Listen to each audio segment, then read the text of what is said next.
ఒక డ్రైవర్ గురించి మాట్లాడడం తప్ప మన డ్రైవర్స్ని కింద చేయకుండా, కింది చూపు చూడకుండా చెయ్యాలనే వాని ఫలితం అది, మన పడుతున్న కష్టం అది. వాని అరెస్ట్ చేస్తా అని చెప్పినారంట. ఎందుకు అరెస్ట్ చేసేంత తప్పేం చేసినాడు ఆయన? సరే ఏమైనా మాట్లాడినాడంటే మాట్లాడింటాడు. ఎందుకు మాట్లాడింటాడు? ఎవరి కోసం మాట్లాడింటాడు?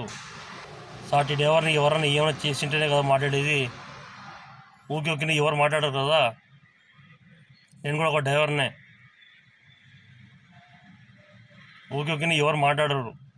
ఏమైనా డ్రైవర్ని ఏమైనా తప్పుగా చెప్పింటే, ఏమైనా చులుపు చూసింటే, వాళ్ళని తక్కువ చూపు చూసింటే వాడే ఏమైనా మాట్లాడింటాడు. దాని వానే తప్పు ఏముండదు. మీరు ఈ పదాన్ని ఎన్నికి తీసుకోవాలా? అన్వర్ భాషని అరెస్ట్ చేపిస్తా అనే పదాన్ని ఎన్నికి తీసుకోవాలా? తీసుకొని ఆయనకి క్షమాపణ అడగాల.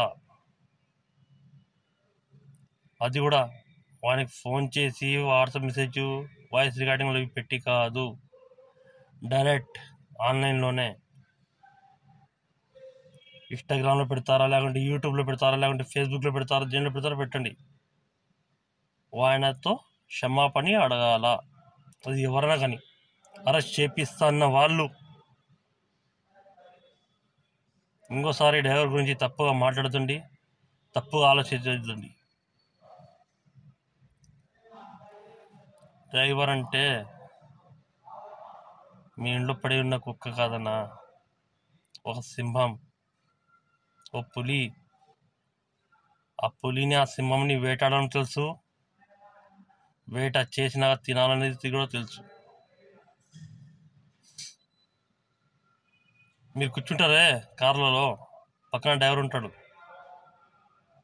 వాడు ఎవరో, ఆ డ్రైవర్ ఎవరో మాకు తెలిస్తే ఒక్క ఫోన్ చేసి, అన్నయ్య నీ కుటుంబంని మేము ఆదుకుంటాము, నీ కుటుంబంని మేము చూసుకుంటాము, ఎంత జరిగితే అంతగా నువ్వు క్షేమంగా బయటపడేలాగా చేసుకో అని చెప్పేసినాం అనుకో, నువ్వు భూమి మీద ఉండవు.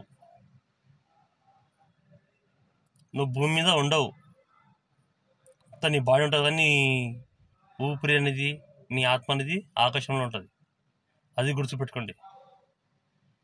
ఏదైనా మాట్లాడాలంటే కొంచెం చూసుకొని మాట్లాడండి, ఎవరైనా కానీ.